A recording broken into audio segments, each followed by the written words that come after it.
The people have spoken. That's something I don't think I would take a chance on. In my opinion, 218 strikeouts for a guy who was his third year in the league now. And they're here to deliver. He wants to be on a competitor. Period. Bringing you the facts. Jose Abreu's trash. Man, I fell for that hard. While keeping you up to date.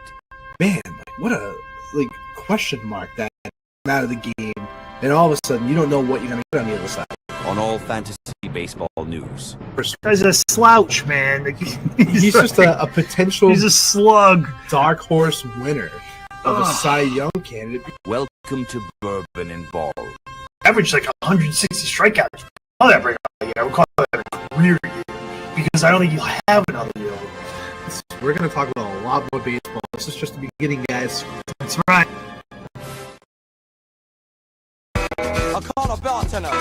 So look, man, come down here. He got down there. So what you want? I want bourbon on beer. All right, man. That's us. This is Bourbon N Ball. This is probably one of the last shows of the season, right? I'm not sure if I can make next week with Halloween, so it might be it. I'm not sure yet. But yeah, show 66 here, Bourbon N Ball. I'm Doug, alongside my lifelong friend coming from Clearwater, Florida, Mikey V over there. And this is Bourbon N Ball. You know, we've been doing fantasy baseball now for over 20 years. We did the first annual Bourbon N Ball League, which was really fun. So yeah, it's a lot of the information we give you is just facts, factual stuff based off of numbers, based off of how it's based off of that. We're not here to pull your leg or grab your arm or make you do something you don't want to do or make fun of you for it. We're just here to have a good time. You know, like I said, we've been doing it for 20 years. ESPN, points league, weekly league, head-to-head matchup type format is what we've been doing, and that's where most of these numbers are going to come from. That we do give you from that, and we are coming from, of course, NBR Radio, Patriot Radio, New England Streaming Sports. You can catch us there Saturdays, noon to 2, and I think there might be one more, but I don't know. My mind today is just cloudy, you know? It's just a cloudy mind kind of day. But of course, with all that military affiliation, we have our own. For myself, I was a paratrooper in the Army for over 6 years. I have jumps in Ireland, Germany, the Netherlands, and of course was a combat veteran in Afghanistan for all of 2012. Yeah, my grandfather was a medic during World War One, or excuse me, World War II. Oof, man, he'd be an old man. And my God, a couple of years as well. So a lot of family ties over here, Doug, as well. Good stuff, man. I love to hear it. That's for sure. And of course, I'm drinking out of my old Bourbon N Ball whiskey glass right here. Some nice bourbon. And I think Ron is one of the few people that actually has their own for finishing in second place from the league. So good for him. Hopefully he's enjoying him. He said he loved him when he was on the show. So it's nice. You know, a little free advertising. Well, it wasn't a free advertisement. Go wrong with the glass that says Bourbon N Ball. It's the two best things you can do. Watch some baseball and drink some bourbon. It's true. And we're going to be talking baseball. So it's a pretty, I don't want to say lazy episode, but it's just a relaxing episode since the World Series is starting tonight. So there's really not much you can go over from that perspective. So what we're going to do is do maybe the half of the show talking about the NLCS and the ALCS and how they finished.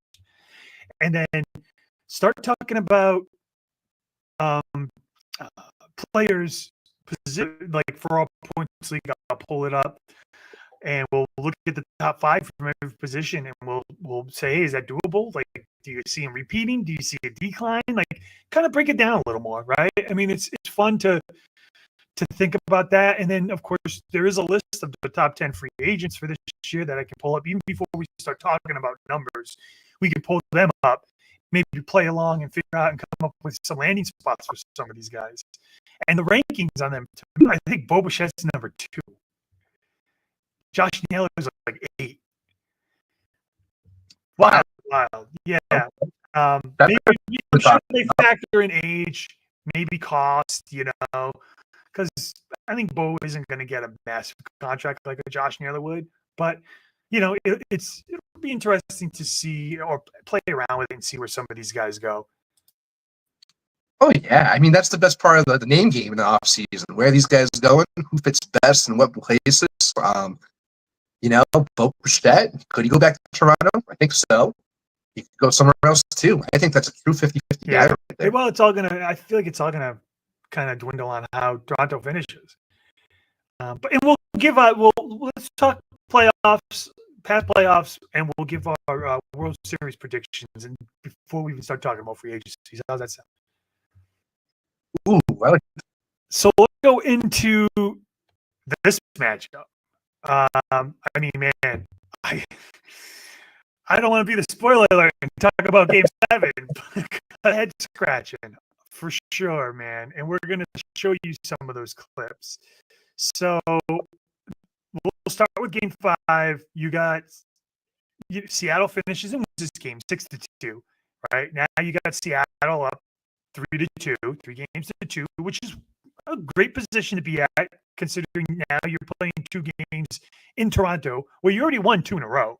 So you're like, okay, you know what? I only need one. Even if we end up somehow losing the first one, we got a good play for the second. So you got, the real highlight then, and then this happens. So take a look at this. This is how it all starts. And I'll try to make sure make sure this is you can catch the full clip of this because it's a long clip, but it's a good. Take a look. They're going to be trailing in this series. Here's a high fly ball, deep left field. Did he get enough? He did! Big biggest swing. Game.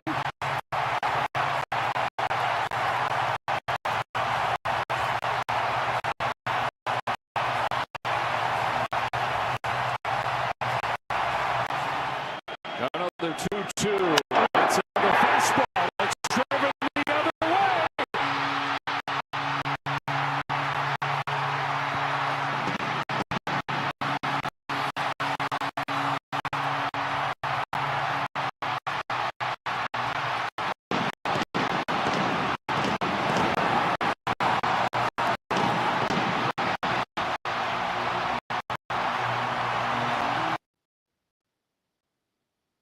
I mean, man, that from a Seattle Mariners perspective, and for somebody, for myself who wanted to see Seattle win this, it was great. That was Eugenio Suarez's second home run of the game. He had a sole shot in the second.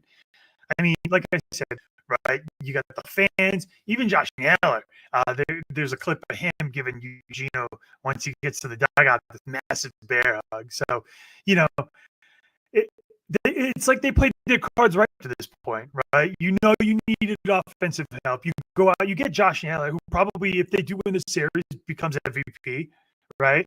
You again, not a great average. I want to say barely over 200, but he does have home runs. And they come just like the regular season. They come in stacks, and he hit 2 today and scored 5 runs, and he single-handedly beat Toronto, single-handedly, right?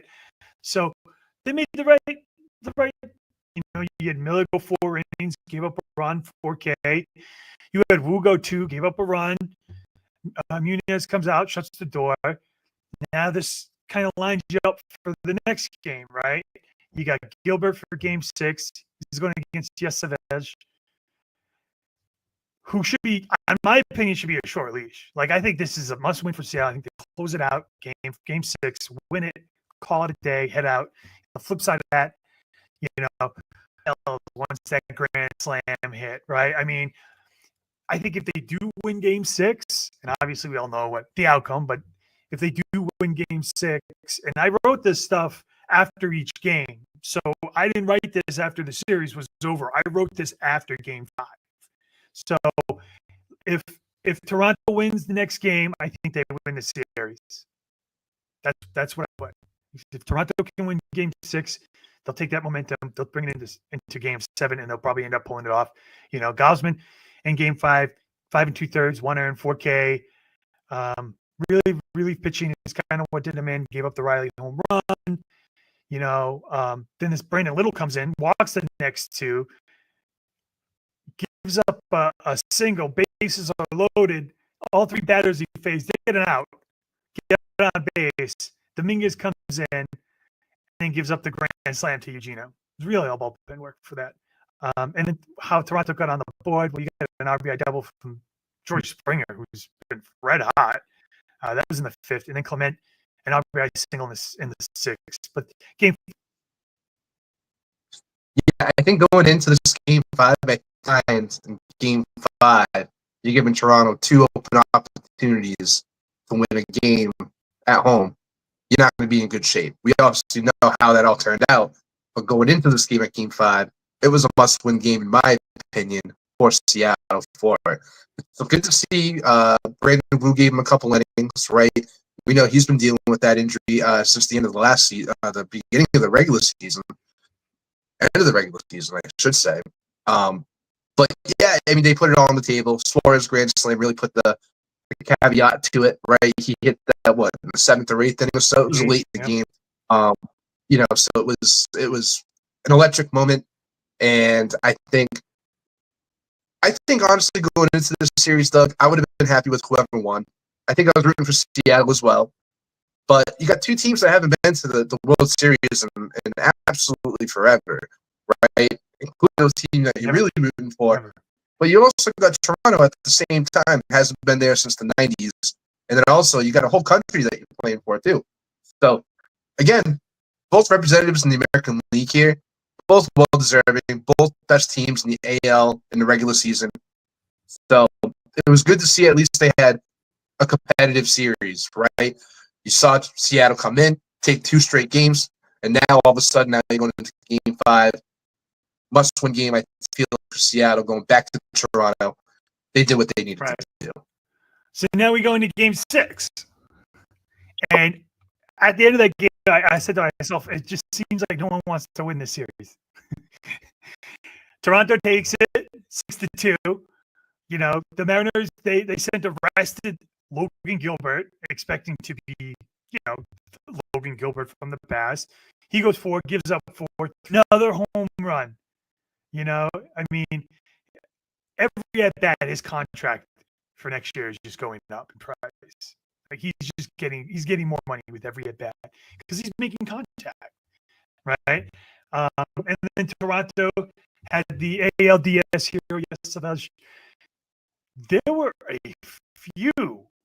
quite a few bases loaded jams he got out of with double plays. Here's a couple of them, and he's lucky because he had the leash, because maybe the first time they load the bases, you say to yourself, well, let's see if we can get out of it. You got 1 out. Second time, you're kind of like, well, maybe we got to start thinking about what's going to happen here and maybe pull him. But they keep him in. Take a look at him. Ground ball to first, backhanded by Guerrero.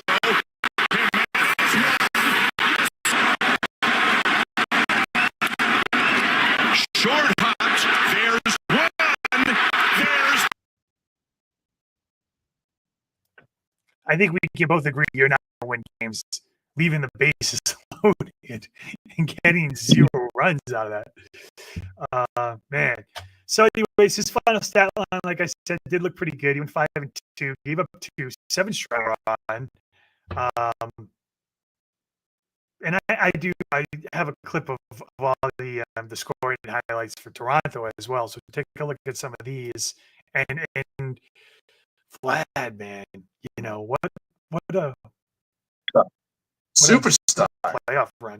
I mean, look at some of these hits here.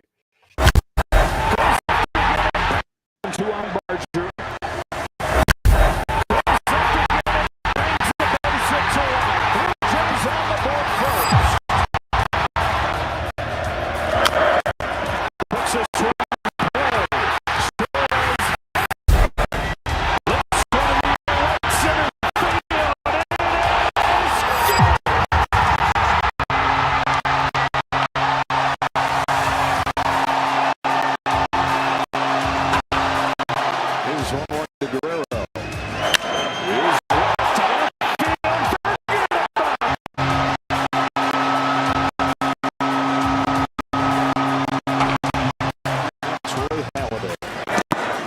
chase right here, but it kicks away.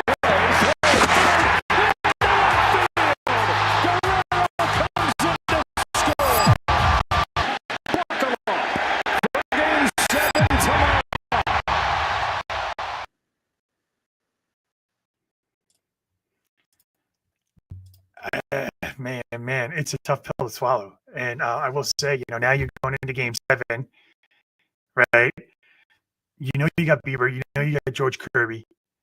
Everybody, it has to be on the table. It's a win or go home, right? This is a World Series, Going into this, obviously, the mentality is Kirby will probably have a shorter leash. Bieber is Bieber, right? You go out, you let him cook. And,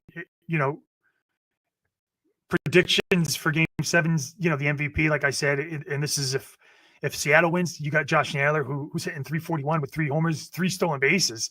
I mean, he's going to be the guy. And this is, of course, barring any crazy Ohtani game. And then on the other side of that, you got Vlad, who's hitting 462. So those were my 2 MVPs if either team won at this point. Going into Game 6, it's crunch time. You're up 3-2. Right? These teams that I've noticed this past week was, or I should say last week, really, but it was experience. It comes down to experience. You had more guys on that Toronto team, especially like a George Springer, who we're going to talk about in a second, have been, playoff heroes almost their whole entire career. So to have that kind of veteran whisper, kind of, to look out for, but most importantly, in the biggest moments in your career, when you're playing for a chance to go to the World Series, Seattle didn't have any of those guys on their roster, right? It's a very young roster. Even the guys they brought in the trade deadline, those guys haven't been in those moments before, like a George Springer has. That's next club. Obviously Game 6, Game 7, and we saw Logan Gilbert kind of get rattled pretty early on, only went 4 innings, gave up 4 quick earned runs. And then it just kind of piled on from there as well, with the Vlad home run, making it the 5th run, and really almost putting it out of distance early on in Game 6. So I think part of it is experience. Very talented both clubs, right? To kind of guide you through these games, especially Game 6 and Game 7. And they just didn't have that guy in that clubhouse or really in that bullpen or really in their rotation to say, hey, this is what we got to look out for. Keep this in mind when we're playing this game. When this happens, think about this. Don't worry about what just happened. We got to move slowly here and make sure we're finishing strong. And like you said, going into the game, I feel like they were kind of almost giving it to each other, but Toronto finally stepped up. Yes, they did. So let's bring on Game 7, right? To me, it was a game for Seattle to lose at one point, and they lost. Up until this point, my opinion is Dan Wilson managed the Seattle rotation and the bullpen pretty well. His taking out people, and the game you don't want it to catch up to you is the Game 7, and it does, right?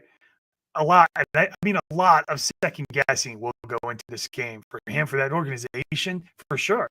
You have Kirby go 4 innings, gives up 1 run with 3 strikeouts, which was an RBI single by Varsho, right? It was a great hit. The location was where the catcher wanted it. The ball was low. He just did enough to flick it with his wrists to get out of the infield to score. It's a hit. That's not on Kirby. That's just a good hit. That's good for Varsho. So he's got 65 pitches. I say, why not let him go out for the 5th? Go out for the 5th, see how he does. If he gets out of it, he's got 5 innings. He'll probably have around 75 pitches. Then maybe you go to your bullpen. You give him 5. He's breezing at that point. Like I I said, the hit was a major league hit, and you'll see it. All right. Then you put Wu in, goes 2 innings, right? Brings him out for a third, which I thought was pretty strange considering the guy just got back from injury. He's only been used a few innings each game he's played. Like, usually 2 innings was the cutoff for him. Last, game 6, he only went 2 and they pulled him, right? Brings him out for the third. So, anyways, gives up some runs. Then this Bizardo comes in. So Bizardo comes in. Springer hits a 3-run shot, and it's the shot heard around Canada. Like, I'll say the way I would have done it, and obviously it's easy to sit here and say that because I'm not there. I'm not in the moment. I'm not the manager. I'm a guy who talks baseball at a podcast from Foxborough. Like, it's not fancy. I get it. But that was your first thing you should have done. If you put in Wu in, put him for 2, and that's it. Give somebody else a clean inning, especially in the playoffs. He didn't do that either, right? And then you put in Bizardo. Like, why not put in your closer? I know it's only the 7th, but this is a must-win game. And if your closer can shut him down, put him in the 7th. Who cares? Put him in the 7th, 4 out of the bullpen. He was good. Like, so many things that you could do. It's a lot of second guessing. That 3-run shot ended up being the shot that won them the game. And like I said, I'm going to show you some of the scoring highlights. So take a look at some of this, and you be the judge. You tell me if you don't think that's a major league hit. And I think it's going to be the first hit. But it's not the end of the Ground ball right side past Guerrero. Here comes Rodriguez. Barger has a cannon, but the throw is late, and Seattle is on the board in the first inning of Game 7. Next guy up. It's working. Barger grounds right through into center field. Springer checks for the plate and ties the game. And now a 2-2 pitch. And a high drive to left center field. Lucas on the run. That ball's gone. Ball deep right field. It is gone. Raleigh joins Rodriguez, delivering in Game 7. The 1-0 pitch. High fly ball. Left field. Arozarena. Watches it go. Pitch. Payoff.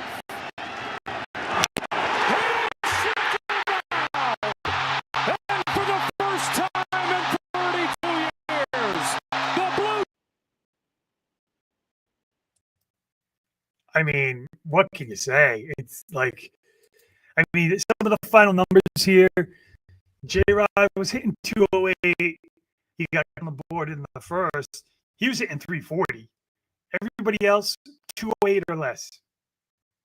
2 people hitting 300 for Seattle. On the flip side of that, Springer was 239. You got Vlad at 442. He won the MVP honors. You Clement at 429. You got Luke's at 442. Varsho 230. But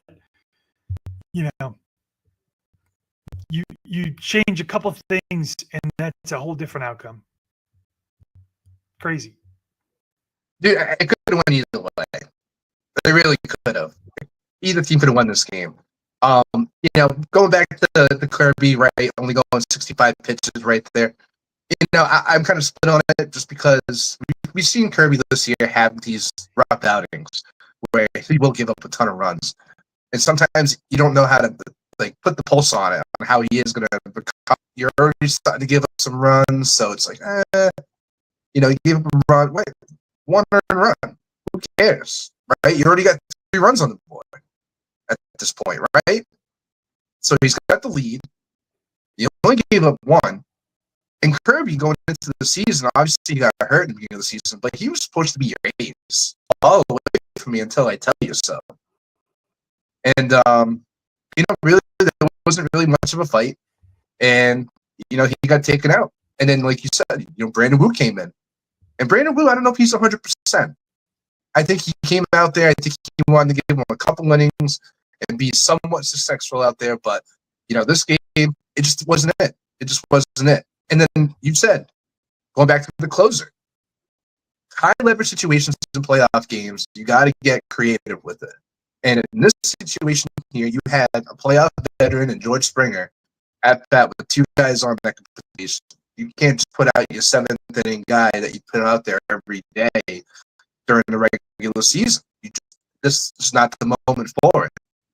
Other teams have been creative with their closer and where they're going to put him, at what inning. And it really comes down to what you think is going to be the highest leverage situation for the game-winning run, essentially, at the plate. That's the highest leverage situation you're going to have. And hopefully you don't have anything that escalates in the 8th and 9th inning. But since you had a situation, you got to put your closer in that situation. I just, again, inexperience. These guys that are managing, even Don Mattingly, for Toronto, congratulations to him making his first World Series, I think as a player or as a coach. That's pretty fascinating to me. That's crazy. I don't know if that's 100% true, but I just don't know. You don't know what you don't know. We talked about Kevin Cash a few years ago, taking out Blake Snell, right? And there's sometimes you just overthink sometimes of the situation. And I think it was part of that. And saying that, though, you had guys in Toronto that showed up at the right time. Vlad showed up. Springer Robbie showed up. Clement had a fantastic series, really under the radar, really consistent. And then just post to. A-Rod hit you a home run in that game. He helped you, get that lead. Cal Riley hit another home run, right, to make it 3. And again, giving you that buffer. And I feel like they did everything they were supposed to in their roles. And I think, again, sometimes you just don't have the whole ultra-lotta as a team. I think the better team won, to be honest with you, Doug. I think Toronto was the better team offensively, had experience. They had Shane Bieber. Kevin Gausman's no joke, right? They had guys. So, yeah. I think it was a good series, but I don't think anyone, really stuck out from a team perspective to say, hey, I really think they have a chance to go on and beat the Dodgers, in the World Series. I still think it's the Dodgers to win. Oh, yeah. No, I totally agree with that. But I will say if the one thing I think this matchup brought to light, to me anyways, if I'm a Seattle fan, is Luis Castillo. You got to do something. You got to get, he's got value. Use it and move him. I would. He didn't look good. He did not look good. I think, what was it, game 3 or game 2? He went in and it was game 3 because he got rocked. That was the game they lost at home. That to me is the biggest thing. That, and of course, I think the number one priority this offseason is to re-sign Josh Naylor. That broke out yesterday. I read the headlines on that. That it to me would be a priority as well if I was them. I mean, I don't know what he's gonna get in the open market. I assume it's gonna be something pretty good. I mean, he's still fairly young. He's really 28, 29, so the prime is here right now. I don't know. I mean, he had a pretty good career year. He had a great year the year before with Cleveland. So, yeah, I honestly, I think you need to resign him, but you also need to do something with Castillo. If you listen to this podcast, obviously we're big Josh Naylor fans. We talk about him every 15 minutes if we can, right? But like you said, Toronto, Seattle, they're going to prioritize on him re-signing, and that's a big deal, in my opinion, for Seattle. If they can get a Josh Naylor back in that lineup and give it another go, and now you got J-Rod, you got Cal Riley, and you still got Josh Naylor. That's a pretty good core, and hopefully they can build some more pieces around that too. Hopefully having that boosted rotation, having those core guys becomes an attraction maybe to some of these other, maybe not top free agents, but maybe these middle market free agents where they can really fill in some of the holes that they kind of have, especially maybe at third base if Suarez doesn't come back. I mean, each corner outfield position I feel like needs some work as well. So like they got holes, going into the off season now. But there's a lot to like with Seattle at the same time. Yeah, and you can get creative too. I like I said, you go out and you trade a Luis Castillo, and you might be able to get a pretty decent bat for him, and go from there. Honestly, I look at Luis Castillo and I see like a Merrill Kelly. I think you could, a Merrill Kelly and Luis Castillo, they're not too far off. If you look at the numbers, I mean, on paper they might seem far off because Luis Castillo was so good for so long. But if you're looking at numbers last year and this year, they're not that far off. And Merrill Kelly's a lot cheaper. So if you go out and you end up trading Luis Castillo and then re-sign a Merrill, not re-sign, but sign a Merrill Kelly, I mean, how much did you really lose? Probably nothing, really. I know Seattle's got a couple prospects down in their pipeline now that I'm sure they probably want to stick in that 4th or 5th rotation spot too. And I think honestly with Luis Castillo, the cat's out of the bag. Really bad performance this year compared to his, prior years. I'm not saying he's a bad pitcher, but just from his history, it was a really bad year. And he's only getting older at this point. So that value that he might have had maybe at the beginning of the year, like when we were talking Red Sox potentially trading for Luis Castillo for Tristan Casas, right? That was a lot of rumor bills going around. And I would looking still back take at that trade. probably still take it. I mean, anything to get rid of Casas, right? But at the same time, it's not like you missed out much on Luis Castillo. Imagine if you did make that trade and it didn't pan out like you thought it was. And then maybe, Tristan Casas stays healthy in Seattle and has a productive year. And then all of a sudden we got egg on our face again in Boston. But I think the Merrill Kelly comparison is pretty valid at this point. What's Luis Castillo going to be? About 33, 34 this coming year? 34, I believe, yeah. Merrill Kelly is obviously a couple years older, but Luis is going to go right into that category though now because he's not the same guy that he was a few years ago. And then going into drafts next year, that guy he's going to be dropping. He's going to be dropping fast in drafts. Yeah. It's going to be interesting to see what they want to do. Like Seattle has a great chance to build something, right? You got Cal Riley, you just signed to an extension. You have a really good young core that you have control of for a couple of years. What are you going to do now? Like you obviously your priority is to re-sign Josh Allen, but what if you don't? What are you going to do? I don't think they want Eugenio Suarez. I think he was just a rental, and they understand that. And I get that too, but they need to come up with a plan A, B, C, D, E, because something tells me I don't think Josh Allen will be back there. I don't know. I feel like he wants to go somewhere different, somewhere. It's Seattle's. I mean, it's not like an exciting, you don't get. He doesn't get notoriety now. So just imagine being tucked away in a Seattle. You know what I mean? The only way you really get noticed in those kind of like small mid-market clubs is if you hit 55 home runs. Yeah. So I don't know. I don't know where he's going to go, but I don't know. Seattle to me just isn't a fit. I know he wants a ring. Obviously, everybody wants a ring. Is he going to sell his soul and go to New York? I mean, what are you going to do? I mean, it depends what each New York team wants to do. You got Pete Alonso that's going to be hanging out there. The Mets going to pay a Pete Alonso, or they're going to replace him with a Josh Naylor. I think that's way more of a better fit in New York like that. And then, same thing with the Yankees. You can absolutely make that argument. I don't think Josh Naylor will go to the Yankees, but I can see definitely the Mets. I think the Mets are definitely a possibility. And I can see Pete Alonso going to the Yankees. I can see him staying in New York. But, anything can happen during this offseason, right? But it's just what makes sense. What makes sense for the player? And Josh Naylor going back to Seattle doesn't quite do it for me. I think this guy's going to get paid too. So he's going to go to a team that's going to pay him good money. He's going to be, I think, at least a $200 million man, right? Don't you think? I'm thinking like 225. Really? Low end probably 180. It all depends how many years he's actually going to get. I don't know. He's No, 30, he's 29. I don't know, 6 years, maybe 7. I don't know. I don't know. But you say the Mets, and that is a fit. Think about it. You got Lindor, who was a 30-30 guy at the top of your lineup. You got Soto, who stole 40 bases last year. 40 bases and hit 30 home runs. 30-40. Then you plug in a 2020 first baseman batting third. Come on. Doesn't that make sense? Yeah. Wow. It makes too much sense.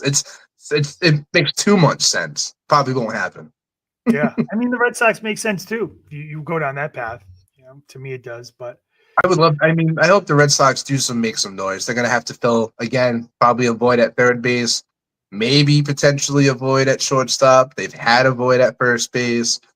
Nothing's really solidified, I feel like, in the whole entire infield, I feel, at this point. So yeah, they got some work ahead of them as well. They're gonna be spending some money, I think, this offseason. yeah, I hope so. Anyways, there's a lot of holes to fill in that team, and actually in the Mets too, in New York, because they needed a whole new rotation. I mean, Yeah, they do. come on. All right, so you go from an exciting ALCS, which goes 7 games, to a series you knew was going to be a sweep, a 4 or 5 game series. I think we all I said at least 5. I gave Milwaukee the benefit of the doubt. So I think just to go over this, it's game 4.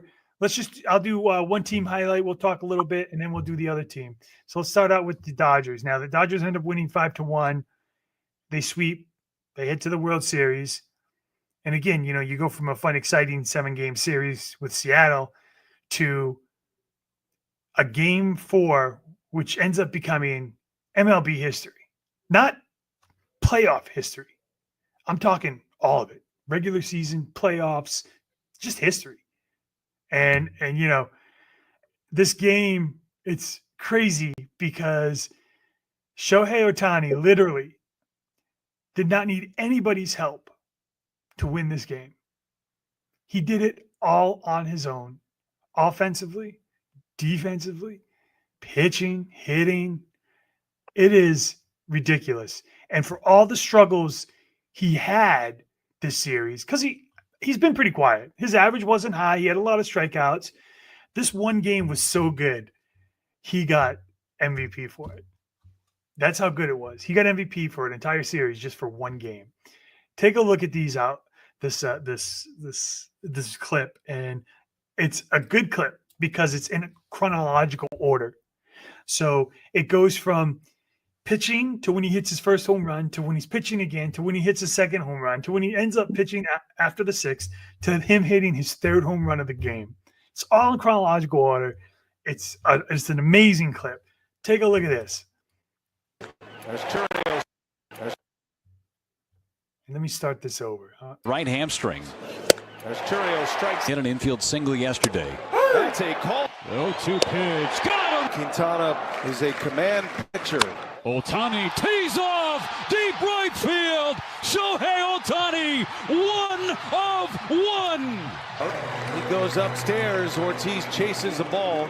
And Churio remains at third. A 1-2 pitch to Bowers. He's... Oh my goodness! Shohei Ohtani! Wow! Up and up! 1-2 coming. And a check swing. A 1-2. Strike 3. Strikes. He's got 7 strikeouts through 5 innings. And a little half. Here's Bryce Terang. 1-2 on Terang. And a swing and a miss. Follow suit. Ohtani, did he? Ohtani! Ohtani has done it again! His 3rd. And now just to kind of grow the legend, someone actually took a video, and I do have that clip here, of his 2nd home run, which actually leaves Dodger Stadium. Now, you don't see it at the beginning, but toward the end of it, you'll see the little white dot, and it'll go right out of Dodger Stadium.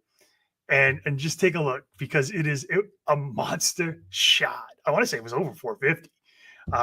But take a look at this. Let me.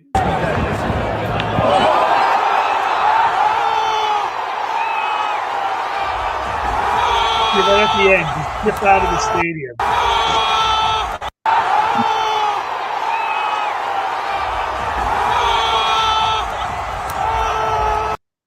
And the crowd goes wild. I mean, man. I mean, obviously he wins MVP. There are some other performances. I think if Shohei didn't win it and he didn't have that performance, it'd be tough. I mean, listen, Snell, Glasnow, Yamamoto, all those guys. I think Yamamoto might have had a chance to win it because he pitched, one of the first complete games in the last 5 years. NLCS numbers for that entire staff: 28 and 2/3 innings, 2 earned, 35 strikeouts, a .63 ERA in 4 games. That averages us every starter. If you average it out, every starter wins 7 innings and almost 9 strikeouts a start and a half a run. I mean, you got Betts, he hit 293. You got Muncy 286, Freddie 231, Teoscar 268, and Muncy 214. Listen, we all know the only thing that really kept them in this series was the pitching. It was outstanding. It wasn't the offense. It was really the pitching. But what can you say? What an outing. What a game. If there isn't anybody that didn't cement themselves as the number 1 fantasy pick, let alone the number 1 player in Major League Baseball, I don't know who else would it be, because it's definitely Shohei Ohtani. It's Ohtani, and it's not even close. There's no 1A, 1B. He lives by himself. Not only did he pitch 6 innings and 10 Ks and hit 3 home runs, this wasn't a regular season game, Doug. This was a game 4 to go to the World Series. And Ohtani said, "Hold my beer. I got it. Don't worry about it. You guys rest up." Incredible. We were live when this was happening. And throughout the episode, we just kept looking over and we were like, "Oh, okay, Ohtani hit a home run. Oh, he struck out the side in the first inning. Yep, he's doing everything already. Oh, he hit a second home run. Oh, he just went 10 Ks. Oh, he just hit his 3rd home run. What are we talking about here? Who is this guy? Is this guy human? Insane. Absolutely insane. Kudos to Ohtani. Back to the rest of the rotation. We talk about it, Doug, all year about staying healthy at the right times. They knew there was no rush to bring these guys back, bring them back when they are 100%. And that's what they did with Blake Snell. That's what they did with Tyler Glasnow. And that's what they did with Shohei Ohtani, right? They slowly worked him in. And we thought, best case scenario, he was going to be closing out games, not starting games and going 6 innings and 10 Ks like the way he is. So obviously blew our expectations, I think, through the roof. And then the quality that they pitched in this series was even more impressive. They are on a heater, and I don't know if Toronto is going to stop them even for 1 game. This could be potentially a sweep. I think you're keeping a sight on the game right now. We know it's only the 2nd inning. It's 0-0 still. But it just said if Toronto doesn't get hot early, it could be over quick. So I really do think Toronto needs to jump on this first game and really, set the tone almost to make sure that they're not going away right now. But it's really, really hard not to bet against it's really hard to bet against the Dodgers, right? It's so tough. They're just so good. They're so good up and down. Yeah, and you made a great point all year, right? Talking about the staff, talking about how, they were so deep that their offense could carry them to the playoffs. They don't need to rush anybody. They can wait and just, lean back. Even though everybody thought this team was going to have 100 wins, they end up going in as the 3 seed, kind of squeaks their way in. But because they were able to not rush anybody, you're getting all this health back at the same time, exactly when you need it. And it's just, it's crazy. I don't think I've ever seen such a more consistent, dominant rotation. I mean, I know that term super team gets used, but this is a super team rotation. I mean, think about it. When's the last team that you saw go in and every pitcher pitch a quality start with at least 8 strikeouts? When was the last? I cannot remember. I know maybe in the Red Sox, you had Derek Lowe, who looked all right. they swept that World Series with St. Louis, but Schilling, Pedro, Lowe. I mean, Wake. they were all right. Nothing to this dominance. Nothing. Like these four guys are four aces for any team they play for. If they didn't play for the Dodgers. You just said what I was about to say 100%. If one of these guys, they each went to their own entity of different teams, they would be studs on their teams. They'd be number ones on their teams, clear-cut number ones. But nope, they're all on the same team. So now you got Yamamoto, you got Snell, you got Glasnow, you got Ohtani. I mean, who's going to beat that in a game, 7-game series? That's just murderer's row. That's what that is. It's just, and then you got your offense, who's so consistent, right? You got veteran leadership up and down that lineup. If this person doesn't hit, this guy will. This other person doesn't hit, this guy will. I think one guy that showed up, at the right times, the Oscar Hernandez, showing off that power. Freddie, obviously that average was a little down this series, but Teoscar got the pitches to hit. So it just goes to show it doesn't matter where you are in that lineup playing against them, 1, 2, all the way down to 7, 8, 9. You're going to have a battle. It's so tough. And then on the flip side of that, just going back to Game 4, it was just so tough for Milwaukee to get anything going, anything, whether if it was their pitching or, especially their hitting. They played against elite level pitchers that were gamers, and there was just nothing that they could do about it. They can't score more than 2 runs. It was impossible for them. So if you're not scoring runs against this team, you're not going to win baseball games. Right. And so it brings up a good entryway to this segment. Now let's look at the Brewers. Right. Honestly, they never really had a chance. I mean, we all knew the Dodgers were going to win. We didn't probably think it was going to be a sweep, but we knew it was going to be an uphill battle for sure for the Brew Crew. You knew they were heavily outmatched, but again, I definitely think they could have won one, But what do you got? You got Quintana coming out and starting Game 4, a loser go home game. Was it Quintana? Goes 2 innings, 3 earned, 1 strikeout. All 3 runs were kind of what they only really needed. I mean, the entire offense was shut down all series, like you said. You have Bryce Terang, 114. The only person who hit above 230 was Jackson Chourio. He hit 303, but he also had a bunch of strikeouts. Yelich, 182. Contreras, 235. Frelick, 161. You're not going to win games when you have one guy hitting 303 and the next best average is around 235. It's just not going to happen. Not to mention, your starting pitchers aren't going over 5 innings, right? I mean, they're pulling Freddie Peralta out with 4 2/3. And that was Game 1. It's like, come on, you're pitching for what it's worth. They did hold the Dodgers to a couple games where they could have honestly have won if their offense hit. You got Game 1, 2-1. Game 2, 5-1. Yeah, that was a little out of reach, right? But then Game 3, 3-1. That's a game that was manageable that you could have won. So 2 of those games you probably could have taken, right? And then of course Game 4 was 5-1. So I don't think there was any way you were coming for that one. But pitching kind of did its job a little bit. Offense didn't do anything. So my takeaway, if I'm the GM of the Brewers, is, hey, listen, we need to address a couple things here. We need some actual decent pro hitters. People who have been around for a little while, veteran hitters. We need to put in this lineup. Christian Yelich, as good as he has been for such a long period of time, he is on the back end. He had back surgery. It might be time to maybe even sell him or figure out some sort of platoon role with him, because he goes on the IL 2 to 3 times a year, right? That's a spot for somebody to come up. And if you have a full-time good DH, you could put him there, but they don't. So they put in another bench player to replace him, and those numbers aren't any good. So offense is a key for them. And then, of course, you do need pitching. I think you're good with 2. You got that rookie, Marakowski, who looked really, he looks dynamite. I mean, that's Paul Skeens all over. And then you got Freddie Peralta, who just walks a ton of guys. I mean, that's his downfall. Like if you didn't walk a bunch of guys, you'd be a stud. But he never goes more than 7 innings because he's so many walks. So I think their number one thing is going to be trying to address the offense. But in the back of their mind, they know they need to get some back end arms.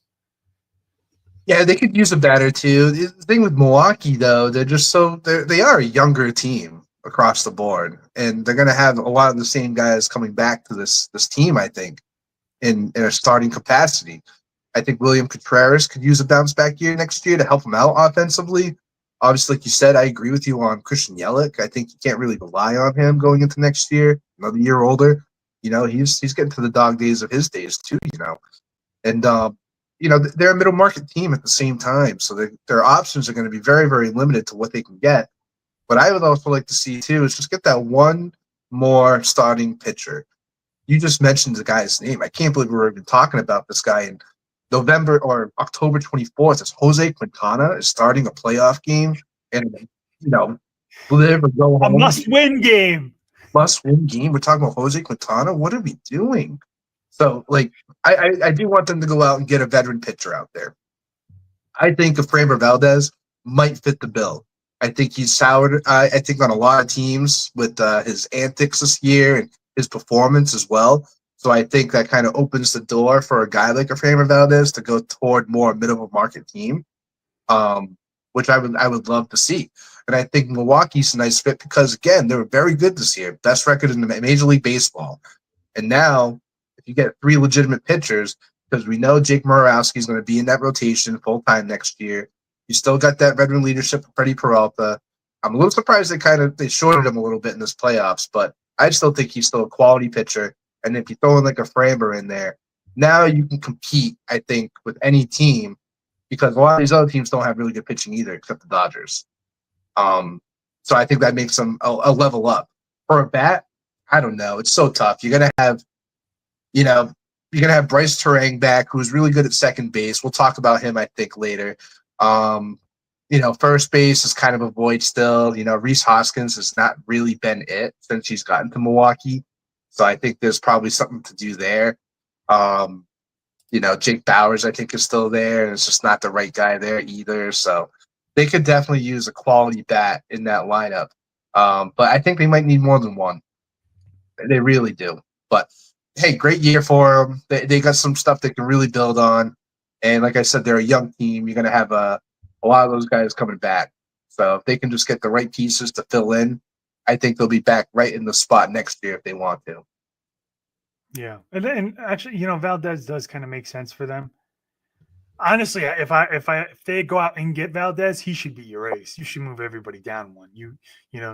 Have Peralta your starting pitcher 2, have the rookie Murowski your 3rd. And go from there. I think Ansby or Ashby is one of their guys that they have been relying on in the starting pitching role now. And Quinn Pressler. I mean, Quinn Pressler did have a great year. Blew expectations off the roof. It's just the consistency. Is he going to be able to do that again next year too? But I'm sure he's going to get a crack at it again just because of how he finished this year. All right. So that sets the stage for tonight, right? There it is. Okay. Great pick. So you got the Dodgers playing in Toronto, game 1. Dodgers are up 1-0. Blake Snell, 1 inning, 2 strikeouts, but 29 pitches. So I don't think he's going to hit that 6 or 7 mark, but he might go 5 at least. I'm going to say Dodgers in 5, just because I feel bad. I want Toronto to have 1. I don't think Toronto will get 1, but I want to be nice, right? The Dodger staff is just too good. I mean, the offense is tough to stop because, like you said, right? It's like one guy some of the guys who don't hit that one game, people will pick up the slack and others will. Teoscar Hernandez, like you mentioned, that, Freddie wasn't hitting. Teoscar, was batting right after him, and he saw some of the pitches, and he was able to make contact and hit, 2-3 home runs last series. So who knows? When one guy doesn't hit, the others do pick up the slack. So it is a tough offense, even though it is a little older, and they'll have questions next year for sure what they want to do going forward. Because I know there has been some talk of Kyle Tucker, but yeah, I see the Dodgers in 5. I will say though, for the Blue Jays, they did leave all they let all baseball with late inning comebacks. They had something like almost 30 of them, and they had what 2 or 3 last in the ALCS. So they're a sneaky team later on in the innings. They can really wear down a staff and do some damage on the base pads. They're really sneaky. And yeah, I don't know. I don't know what to expect. I do expect the Dodgers to win though, but as far as MVPs, oh man, now we're talking, right? With the Dodgers, who would I have as? Do you know who you go with for MVPs? I think this year is going to be someone random, totally random. Like a My Steve random, I was thinking Kiki Hernandez. Like I'm telling you, we're talking like a who won it for the Red Sox? Pence. Yeah, Steve Pierce. It's Pierce. It's going to be like, I think it's going to be one of those types. Everyone's going to think, oh, it's going to be one of those guys in the rotation. It's going to be Mookie. It's going to be, Ohtani. It's going to be Freddie. I just think some guys just going to perform better than them just because they're going to be so careful with all these other guys that they're playing against. I just think I'm going to go Kiki Hernandez. I'm going to go off the wall with this one. But I have to say before we move on, I do feel really happy for a guy like Hoffman, closer for the Blue Jays. We know what his offseason looked like. He had big offers. He was going to sign this big offer. They took it away because of his injury, and they thought he wasn't going to be able to throw this year. And really, as a whole, he became one of the better closers in the league this year. And really has performed, and he got that last out in that ALCS to go to the World Series. It's just funny how things work, where you think you're going to be at one place at one point. You end up playing at this other place in these very, very high critical, high leverage situation games. And he executed. Now he's going to the World Series. So I'm very happy for him because I think he was supposed to end up in Baltimore, I believe. And I'm sure he's very, very glad that he didn't end up there. Yeah, it was Baltimore because I remember when they had a series against him, he came in and closed them out. I think he was like 2. He got 2 saves in that 3-game series. Yeah, wasn't he mouthing to him too? What's that? Was he mouthing off to him as well? Yeah, that's why I remember it because it was at the beginning of the year too, and it was kind of like, well, look at you guys could have had me. I told you there's nothing wrong with me. I'm going to go out on a limb before we take a break here and say my MVP is going to be Will Smith. Ooh, I like that.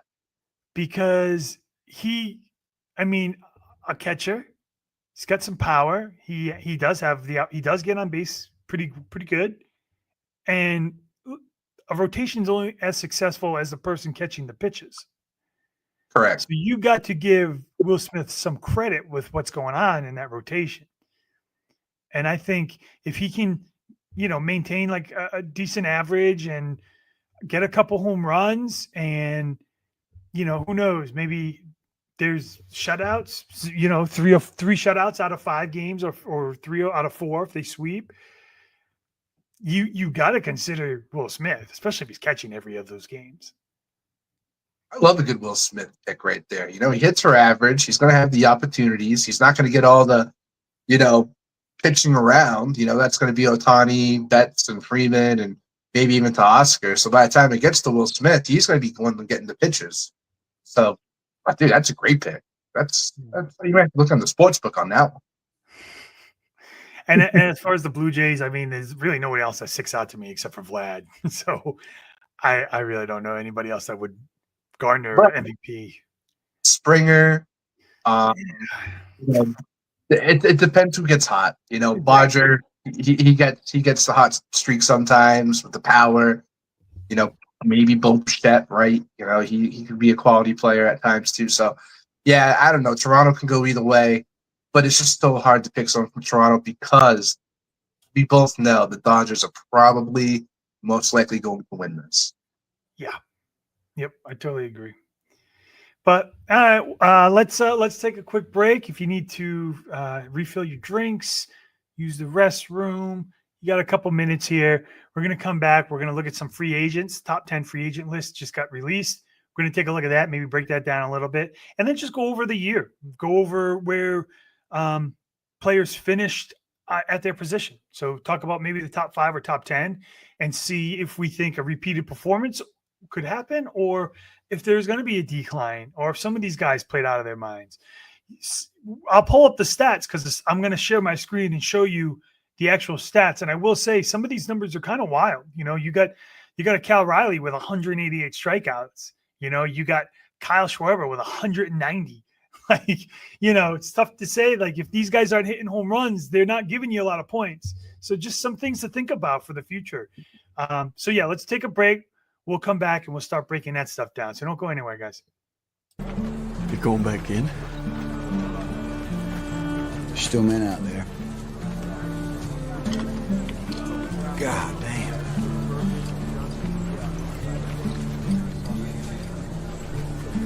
When I go home, people ask me, "Hey, Hoot, why do you do it, man? Why? Just some kind of war junkie?" I won't say a goddamn word. Why? They won't understand. They won't understand why we do it. They won't understand it's about the men next to you. And that's it. That's all it is. Find us on the web at mbradio.us. I want to make it clear that the views expressed by our hosts are not considered the official stance of MBR Views.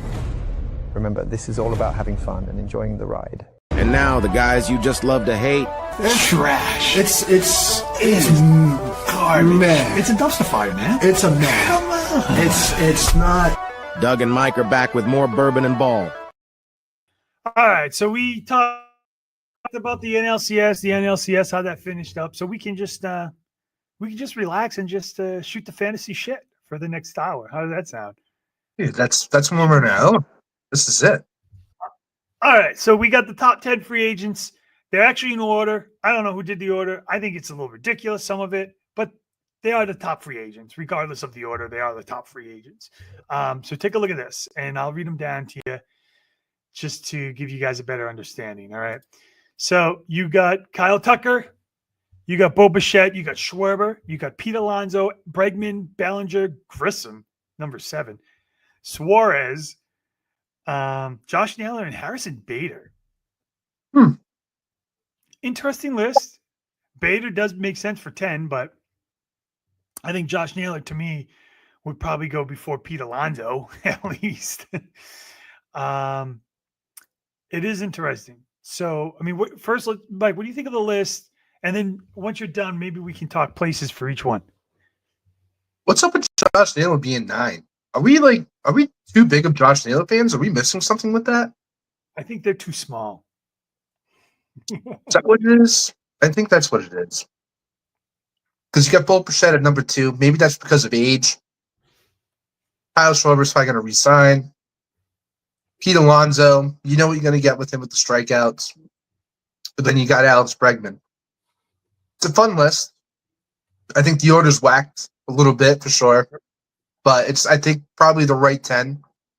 And then also, really, the list is what the list is. But if you go to a place that we feel like you're not going to be performing well, you know, you might be, let's say, a Kyle Schwarber. If he goes back to, like, let's say the Cubs, just for craps and giggles here, that's not going to be number 3. He's probably going to go down to like 6 or 7, right? So I don't know. Who do you like the most on this list? That's not maybe Josh, the odd. That's not Josh.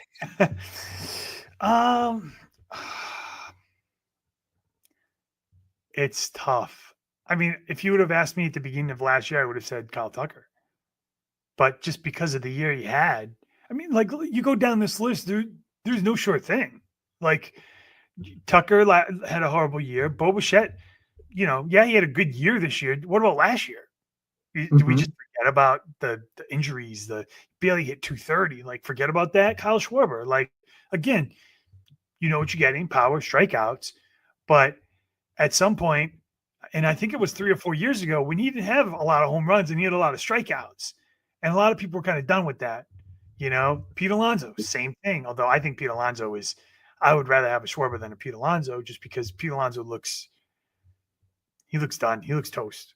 It really does. He looks like age is maybe catching up to him or something is because, this second half, even actually 3/4 of the year, like after his first 2 months, he kind of just crapped. Bregman, same thing. He's old. I mean, he's starting to get injury prone. Bellinger, I might put him up there. He's got some consistency now. Grissom, I could care less. He was in the right place at the right time. That's all I gotta say. Eugenio Suarez, you know where you're getting from him. Naylor, good. Harrison Bader, nope. So many question marks. What's funny? I just Googled top 25 rankings for free agents, and I got a different top 10 list. So I got Kyle Tucker, but they got Bregman at 2, Bo Bichette at 3. But you know who they have at number 4 who's not on this top 10? Framber Valdez. Well, this is just hitters. This is just the top 10 hitters list. Because I thought the same thing. I said Valdez is like a 200 inning, 200 strikeout guy. He's got to be a top 5 free agent. But yeah, this is just hitters. Okay. Wow. All right. My mistake. Doug, I make a lot of mistakes. We all do, man. Trust me. I'm making one right now. Who's also on here at number 10, who is a hitter, is JT Realmuto.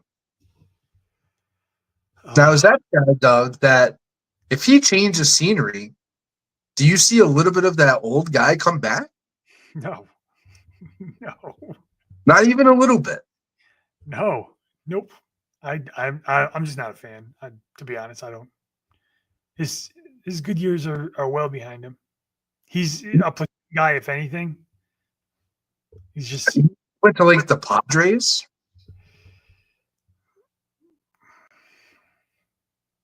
Maybe. I don't know. I honestly, I don't know. I feel like if you're signing him, you don't sign him as a catcher. You sign him as a DH. Just take him out of the catcher role. I feel like his body's kind of, killing him a little bit. He could steal bases. He just didn't this year. In the last couple of years, I want to say it's probably because he's catching all the time. His legs probably feel like he's running on a beach. Maybe give him a DH role and just see what he does. I don't know. If you twist my arm and say, who would you rather have, Harrison Bader or JT Realmuto? I would just flip a coin at that point. Yeah, I agree with that. Harrison Bader is kind of wild, to have on this top 10 here. I think I'd rather have guys like Gleyber Torres, that's going to be a free agent, if he doesn't go back to Detroit. I think even Jorge Polanco is a free agent too. I think I'd rather those kind of guys than like a Harrison Bader for sure. I don't know. He just doesn't do it for me. He's probably on here because he's just so young. It's probably like Bo Bichette. They're pretty young guys, and he had a good playoff in the wild card game. He had a good series. Toward the last couple months, he was pretty good, but yeah, I don't know. What about landing spots here? I know there are a couple of things we can go down this list. Toronto will probably try to re-sign Bo Bichette. The Phillies will try to re-sign Kyle Schwarber. You think the Mets would try to re-sign Alonso. Same thing with Boston. I don't think the Yankees are going to try to re-sign Trent Grissom. I think they'll try to get Cody, but I don't think Trent Grissom. I don't think Seattle is going to try to get Suarez back. I know they're trying to get Josh Naylor and Harrison Bader. I mean, like I said, who knows what they're going to do with that guy, but I would probably say more than half these people would probably be on new teams. If I had to bet, if I was a betting man. I think there are some really good fits for some of these guys, right? I look at Bo Bichette. I like him in Toronto. He's fine in Toronto. But what if he went to Atlanta Braves, right? Braves have been dying for a shortstop, I feel like, for a long time now, right? Imagine if him goes into that lineup. Is he going to maybe put it together with the rest of those guys? There's a lot of talent on that team. They just don't put it together, right? We talk about the track record with Atlanta. We know they're not the same team what they were back in 2001. Or, 2021. But maybe this guy kind of fits the bill, though. And now when you look at that lineup on paper, you're like, man, that's a pretty healthy lineup. You got go around the infield. that's a above par infield. I know we have our opinions on Austin Riley and also Matt Olson, but most cases I'd probably take both those guys over the majority of starting third baseman and first baseman. I don't think they're in the bottom 15. It's, I think you could probably have a debate about that, but my opinion, I think they're pretty decent still from a baseball perspective, maybe not fantasy perspective, but now you add Bo Bichette in there, and then you have a healthy Ronald Acuna. I think that's a pretty decent shaping lineup there, if you ask me. Bregman, I still think he's going to go back to Toronto. Not Toronto, Detroit. I think that's his home there. I think A.J. Hinch and him have really something special. And especially if they don't sign Gleyber Torres, that might even open the door to even have him play second going into next year. And being a year older, right? He's no young buck either. Cody Bellinger, I think he's a big market guy. So I think I'm not going to count out Toronto, but I doubt Toronto. But I think like a team like the Phillies could use a guy like a Cody Bellinger, and I think he would thrive there very, very well. A reunion with the Dodgers, I feel like the Dodgers, they got a lot of money to spend. I don't know if you saw the report, Doug, but that Ohtani contract, that $700 million, sounds like they already recouped it in all their advertisements and merch and everything. Yeah. So they're playing with almost free money after 2 years with Ohtani. That's nuts. So that's why like a Kyle Tucker's in play for him. I think a Bellinger could definitely go back to LA and fit right in with those guys. And he's coming back more mature than when he left, for sure. And then the other big name is Pete Alonso. Like I said, I think the Yankees are a good fit. And then that's really about it. Probably just staying in New York, whether it's the Yankees or the Mets. That guy's a headache, in my opinion. I just don't see where he's worth $30 million. That's where I get hung up on him. No, I agree. There are a couple things. I like some of the destinations. The only thing is I thought when Bellinger left the Dodgers, he didn't leave it on friendly terms with the front office. I thought there was a lot of arguments. So I don't know if he would want to go back or if he would be welcome. Like, I don't know how that if they patched it up, I'm not sure. The Pete Alonso thing with the Yankees makes sense. But the reason to me it might not make sense is because you already have that guy. You already have that guy. His name is Stanton. They're the same guy. It's you miss or you hit. Obviously, Alonso is a little better, but Stanton in the last month of the baseball year, he was hitting 280. He had 5 or 6 home runs. He wasn't horrible. He was better than Pete Alonso. So if you're not re-signing Cody Bellinger and you're going out and you get a Pete Alonso and you still have a Stanton in your lineup, that's a big strikeout lineup. I don't know if I take the gamble with that. I really don't, because Jazz strikes out. Judge had a pretty good year with not striking out as he usually does, but I don't know if you could take on that type of hitter unless you get rid of the other. It's so tough. It's so tough. Right. We talked about Stanton's contract too, and Yankees aren't shy about cutting contracts that are $20+ million worth. We saw it with DJ LeMahieu, last year or this year. So they got him off the books, and they had to eat a pretty penny for it. But it was in order for them to improve their team, and that's why they brought in Jazz. Volpe got called up last year. He had his rookie year. So it was with purpose. So if you got a Stanton that you're trying to get rid of, it's got to be with purpose. That tells me you got to bring someone else in. And maybe they think Pete Alonso is going to be that guy. But like you said, they already got both the guys. It's the same guy. It's like that Spider-Man meme where they're looking at each other and they're pointing at each other. That's what that is. And, I don't know. It's just that Pete Alonso, again, not a $30 million guy. He strikes out a ton. And when he goes in slumps, they're the worst slumps to have. They are striking out, unproductive, leaving guys on base. Just not good. Just not good at all. So, kudos to him, making a name for himself, having a great April this past year. I hope the Red Sox don't bite on it. I think New York Yankees are probably the best fit just because of the ballpark that they're playing in. And he's already familiar with New York. I just feel like wherever else he's going to go, there's going to be an adjustment period of that clubhouse and just playing in a different stadium and atmosphere than playing in New York. It might not be for him. So there's a lot of question marks with that, in my opinion. But yeah, I got a question for you, Doug. Oh no. I'm gonna make it easy for you. Whatever. If you're Bregman, where do you want to go? If I'm Bregman, if I'm Alex Bregman, I already have a World Series rings, so I want to go to the highest bidder. I want to make the most money I possibly can. And the reason I opted out of my contract this year was because I know this will probably be my last long-term contract. Like I want this to be my last long-term contract. Because if I were going to stay in Boston and play that out, another 2 or 3 years, I'll be 2 or 3 years older, which means that I'm not going to get a long-term contract if I did that. Obviously, the AVV is something that I can't or might not be able to replicate. $40 million a year. That's going to be tough to do if you want like a 5-year contract. But I'll make the exchange and take down the difference of a long-term guaranteed contract as opposed to higher AVV. So at the end of the day, I'll make hopefully more money by opting out and signing this long-term contract. Thank you. Does that make sense? I tried to sound like him if I could. It does. Your AAV is accurate too. I think he is going to look for like $40 million a year. Yeah. And I just don't. I can't do that. Nope.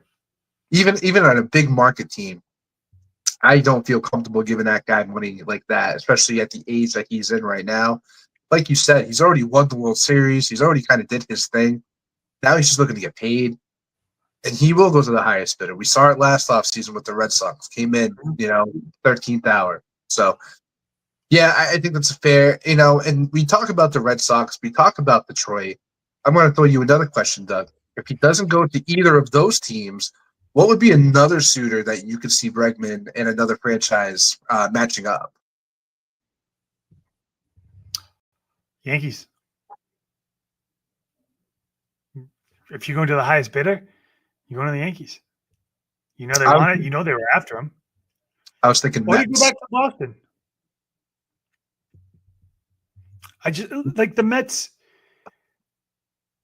If Alonso leaves, they're gonna make a splash. It's the Mets, right? Steve Cohen, that's what he does, and I love him for it. Although sometimes he strikes out. The Verlander Scherzer thing on paper looked amazing, just didn't work out. They were too old, right? They are gonna make a splash, and if it is Josh Naylor and he plays first, then they're not gonna pay Alex Bregman. Like it's either gonna be one or the other. So if they do, and I feel like they wanna. They'll be happy sticking with Mark Valentes or Mark Valento and Brett Beatty playing third, and rather take their chances and get a Josh Naylor than kind of mess it all up. You know what I mean? Hey, just real quick, just an update on that game. It's 2-0, by the way. And who hit that RBI single? Your World Series MVP. Will Smith, baby. Check the book. Like I said, you got to check that sports book. That sounded, when you said that out loud, I was like, oof, that sounds right. That just sounds right. We'll see. He's on his way, Doug. He's on his way. Yeah, it's a fun list to talk about, right? Talking about the guys, where they're going to go. I say about half this list, realistically, we'll probably just go back where they just came from, right? I do, before we do start moving on and looking at year-ending rankings, Bo Bichette, and I know he's your guy, but tell me if this doesn't sound right, because it sounds right to me when I say it in my head. He, to me, is a small market, mid-market type player. I don't see him going with the Yankees. I don't see him signing with the Red Sox. I just don't see that. I see him maybe going to Detroit. And if Detroit doesn't sign Gleyber Torres, maybe have him slide over second. And if you're getting him, and then you go out and you sign a Bregman, how much better does that look with Bregman and him in that infield and offense? Oh, it looks great. It looks great. He's going to be a hot commodity, Doug. He is going to be a hot commodity. I think, was he 28 going into next year?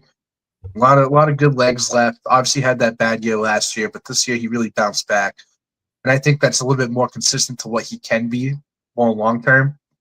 And Yeah, I think he's going to be an asset, and I think he is going to get paid. I think he's going to have a lot of suitors for a guy like that. It's not an easy position to fill nowadays either, shortstop. It's not like what it used to be back in like the early 2000s where there was just a surplus of them. Right. It's just not the same anymore. So he's got a lot of he's going to have a lot of options, which is going to be great for him. And like you said, small market team, I think he can crush it. I think he could be a superstar in a small market team and produce some serious numbers at the same time. Yeah. I mean, even like a Cleveland, you know, I just something tells me with Bo, I don't know if he's going to get that long-term contract he wants just because he was hurt 2 years ago. He might, and I'm honestly, he might just have to sign a 1-year prove-it deal one more time. And if he does do that, he's going to stay in Toronto. I think that's going to happen. I hope, that makes sense. But I could also see him getting like a 3-year deal. After 3 years, he's 30. He could still go back out there, get another big contract. It could be his last big contract. I think with him, there's a lot of flexibility. You could do a 1-year, prove-it deal for whatever, $20 million, $25 million for a guy like that. If it's going to be a prove-it deal. Some team might just say, hey, we're buying in on you. Like, we want to make you part of our franchise for the long term. And they might give him, that $30+ million with 3 years, maybe with an opt-out option, right? We've been seeing that a lot lately too.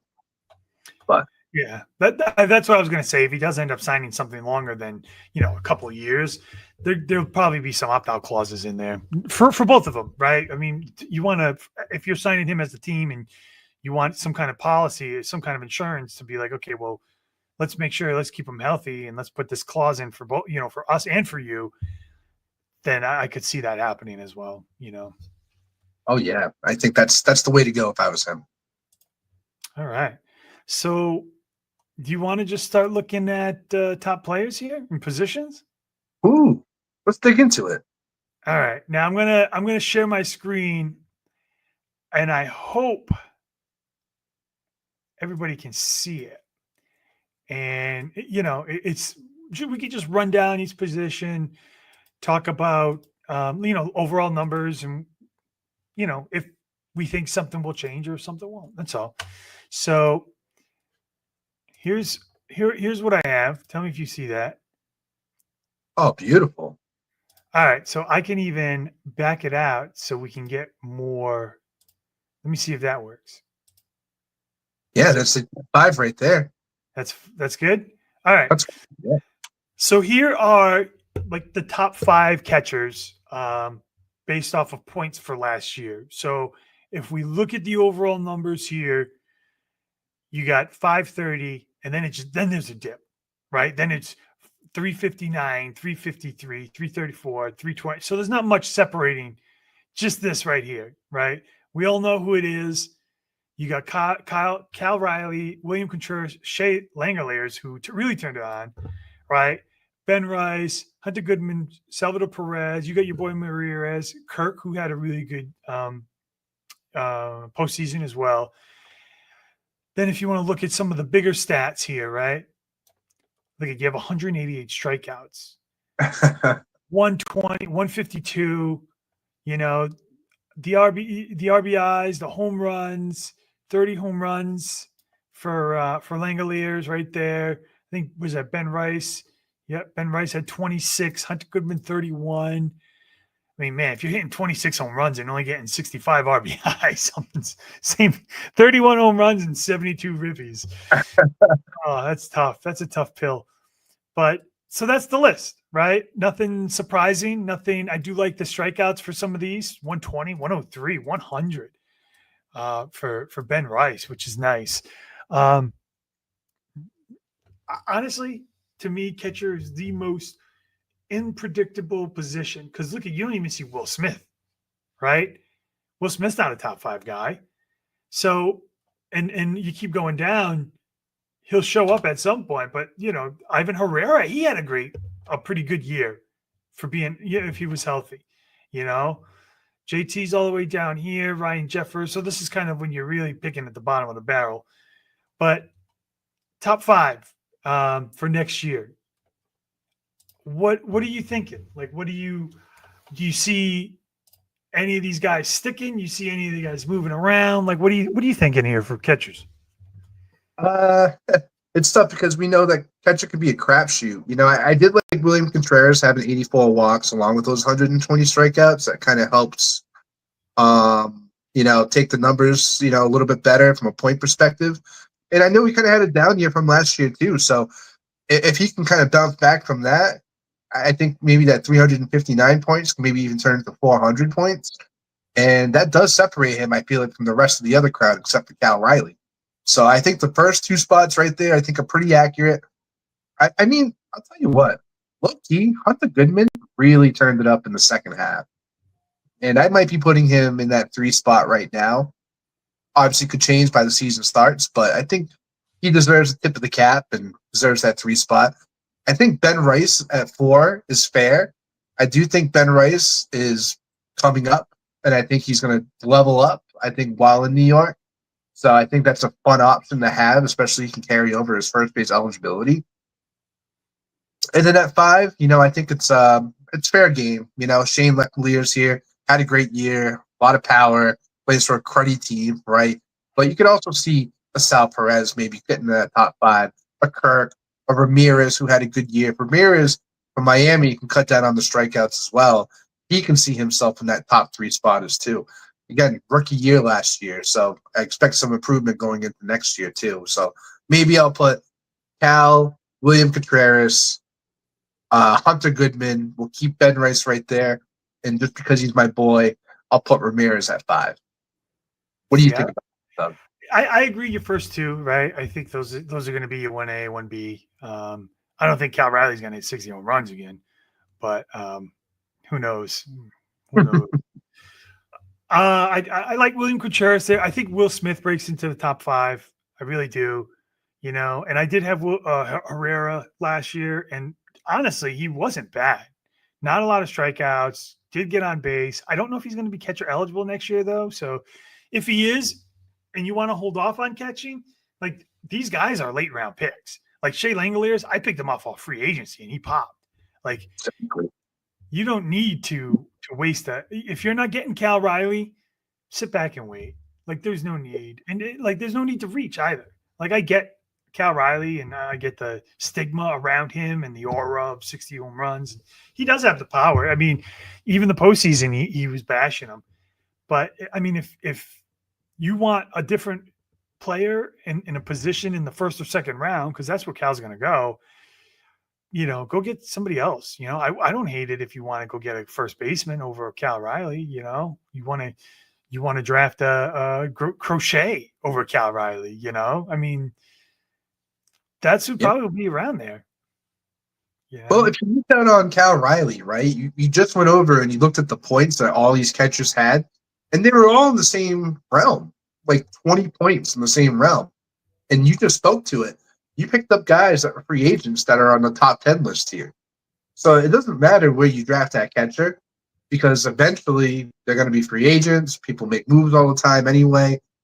People like to ride the hot streaks out with these catchers. And they just pick one up every week and they just change it up.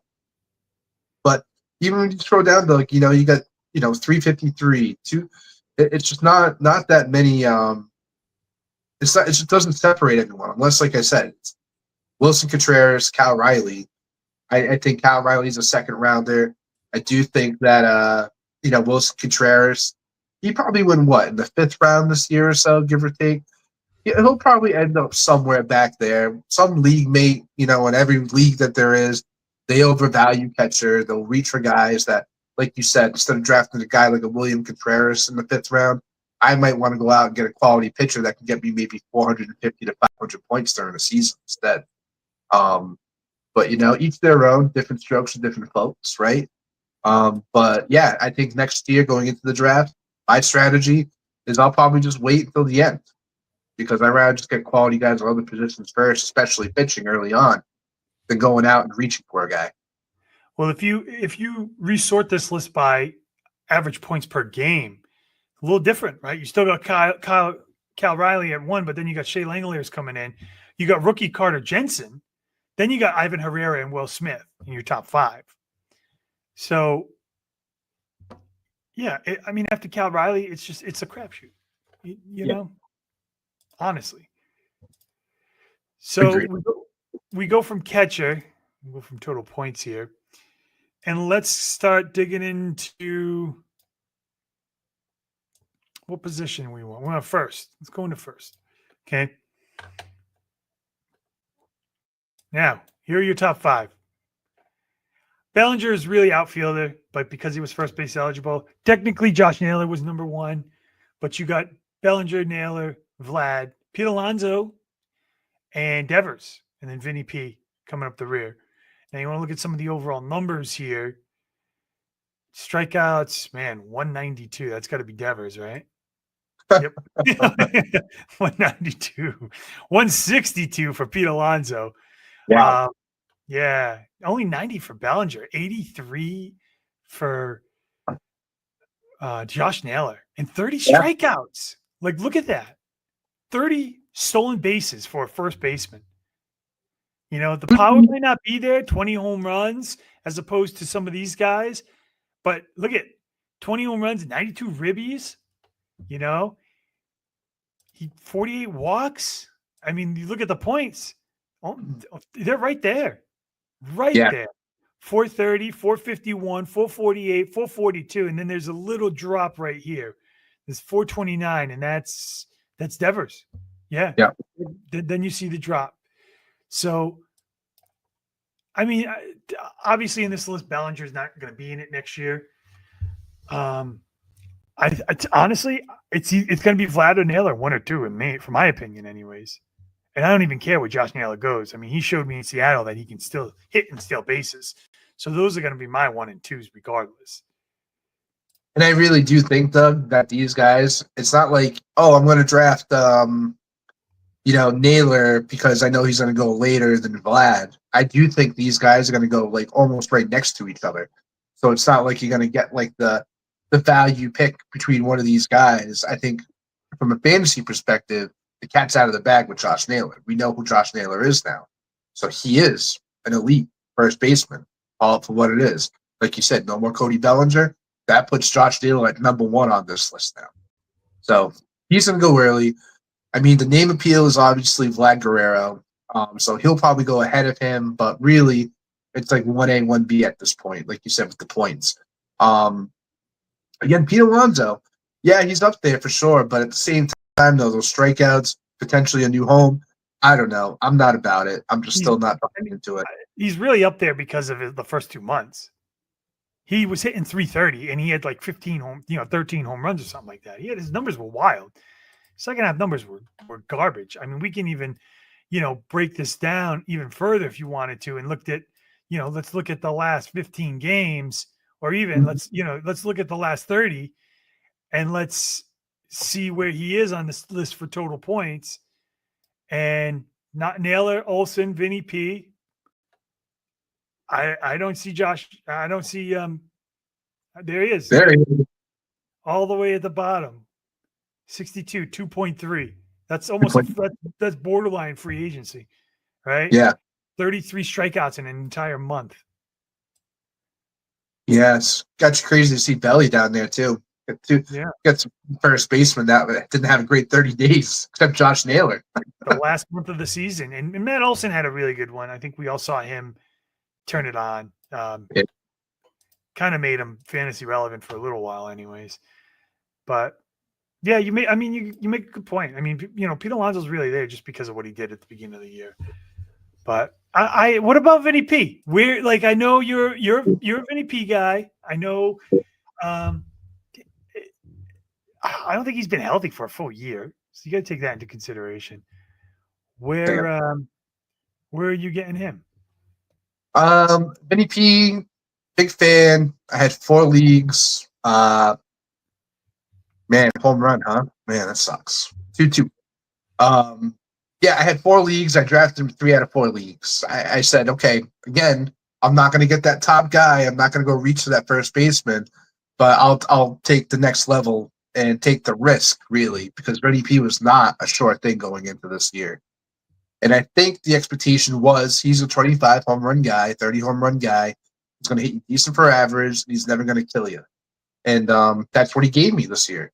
So it was nice to have that. He never killed me, and there were weeks that he had pretty good weeks. So I think I'll probably draft him about in the same spot that I did last year, because I do think all these guys ahead of him will go first before him. I don't think he moves up on this list over Naylor, Guerrero. I would put him over Alonso, but I think a lot of people wouldn't. I understand. I get it. And same thing with Devers. I think I put him over Devers. Again, strikeouts scare me with Devers. And now the team that he plays for, too. Just not the best place for him. Even though he did have some good weeks for sure. But I'm a Vinny P guy. I'm a ride or die Vinny P guy. I'll probably draft him again, probably in that 4th, 5th, 6th round, depending on how that team is building up, during the draft. And he's absolutely on my radar next year, 100%. Yeah. And just to get back to the Josh Naylor train one more time before we switch to second baseman, I was talking to Sean and I said, hey, you getting Josh in the second during the snake pick? And he said, no, too early. Too early for Josh Naylor. Wow. So Vlad is a end of the first, early second round pick. You might be able to scoop up Josh in the late second, early third if you got a snake pick, which isn't a bad value spot, really, considering where he finished. That's such a good pick, I feel. Not a strikeout guy. He's not going to kill you. He's still going to steal stolen bases. I don't know if he's going to get 30 again. That was a lot. But he's still going to get stolen bases. He doesn't kill you with strikeouts. He hits for power. And, I feel like whatever clubhouse he goes into, he's still going to be a stud no matter what. So, yeah. No, if you can get Josh Naylor in the end of the second, early third, that's huge. Right. All right. What do you see here? Do you just see me? I just see you. I see your handsome face over there. Stop that. I know. I'm like playing around with this stupid thing and I can't see it. All right. Let me do this one more time here. Nope, we don't want that. Let's just go with this. Let's just go with that. That's fine. Really? Yeah, we'll just keep this up here. All right. So let's move on to second base. Let's see what we got cooking here for second baseman. And start talking. So again, some of these, honestly, this is probably, in my opinion, this is probably the thinnest position. Not a lot of sexy names, right? You got Miguel Garcia first. You got Nico Horner, who I think is probably going to be one of the first second basemen, along with Marte and Arias. Bryce Terang, he should move up a little bit. He should be all right. Altuve, I expect Elvis to kind of bounce back. Gleyber Torres, maybe. Polanco, Jazz. All these guys, you can kind of see them. None of them really just like bounce out. None of them really stick out. What I'm trying to say. 21 strikeouts. That's going to be Arias, right? 21 strikeouts. Crazy. And then you get 150. I think that's Bryce Terang at 150 strikeouts. Only 4 stolen bases. That's Marte. 28 home runs. That's Marte. So, again, not a lot of points, right? First and second, really just 6 points. But then you go, 97, 92, 38. So it's almost like catcher where, but it's weird because nobody to me sticks out as a number one. Like Cal Riley is the number one catcher off the board. We all know this.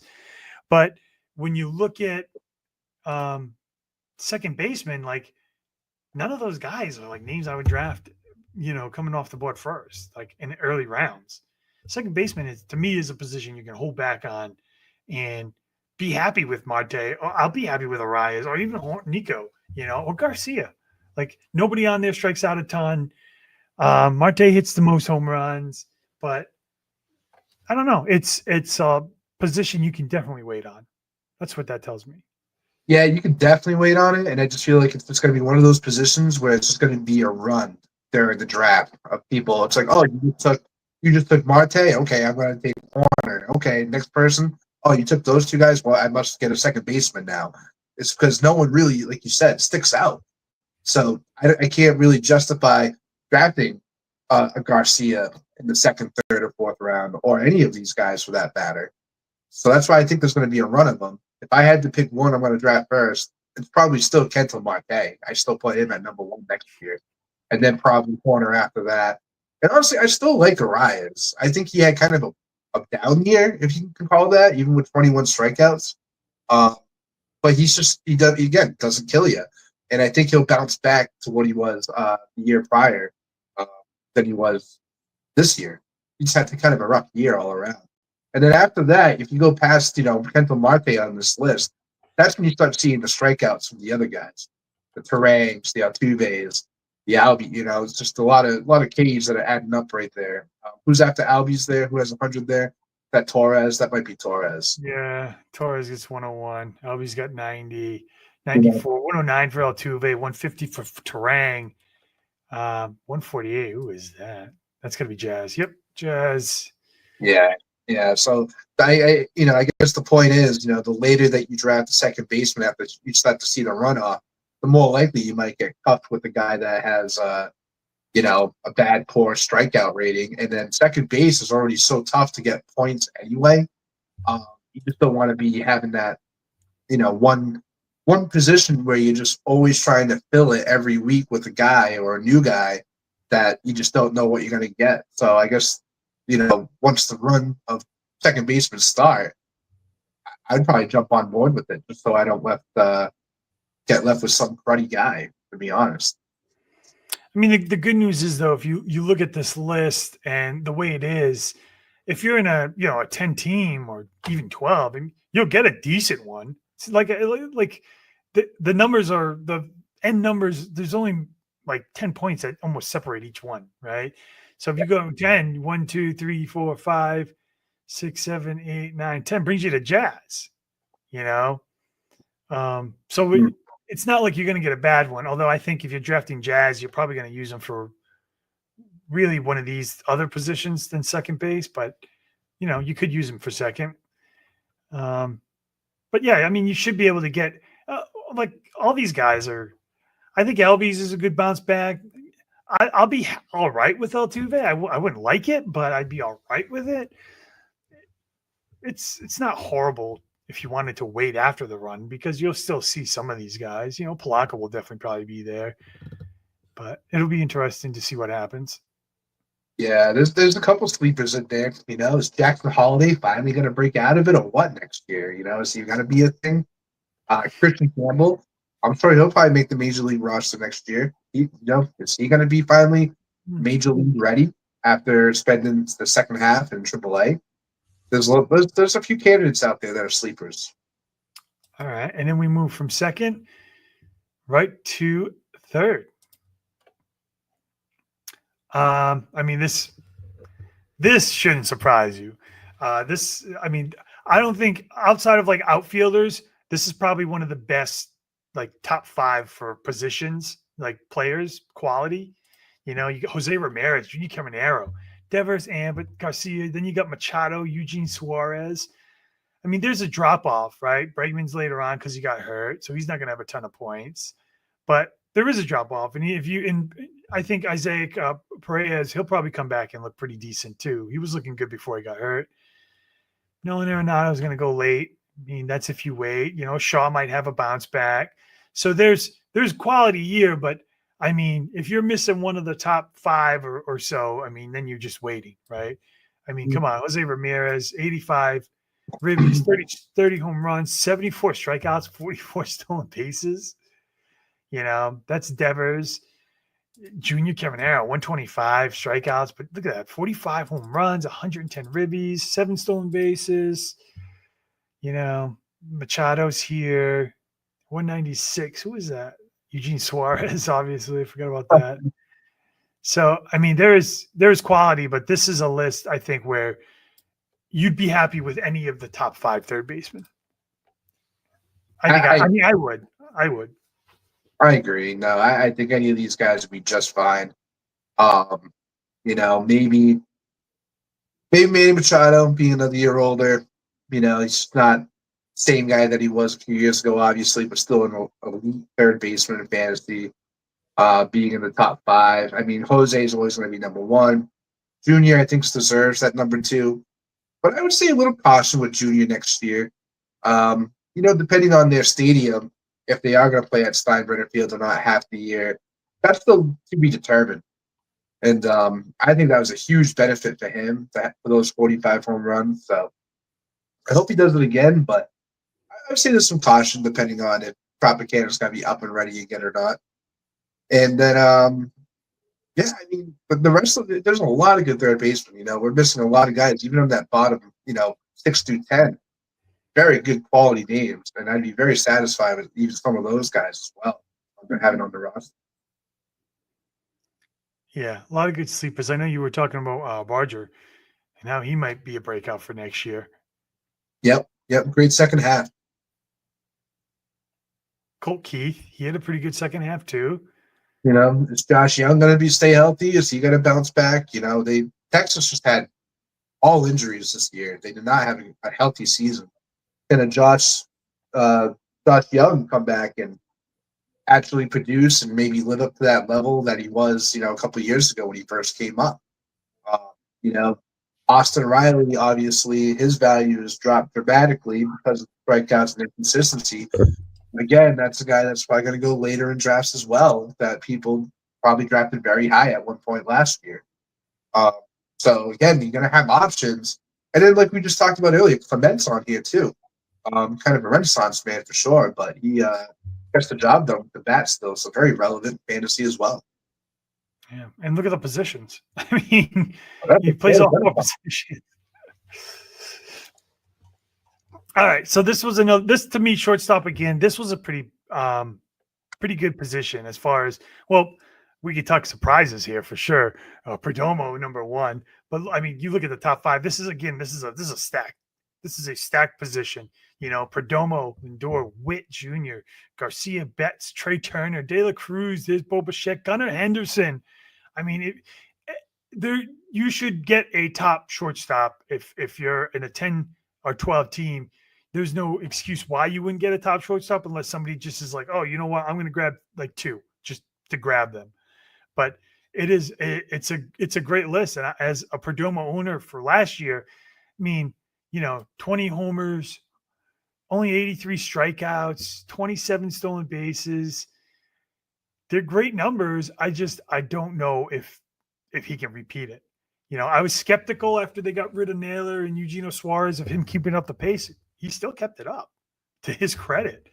So I don't know. I mean, I'd love to have him again. Look at the K's, only 83. He's got more walks than strikeouts, 94 to 83. He's like a Joey Votto of shortstops, right? And then you go to 131, 125. So there is a dip. I do like the 61, 68. Who's that? Mookie Betts. So, yeah, I mean, I honestly don't think Perdomo, I don't know, man. I'd like to have him again. I'm not reaching for him.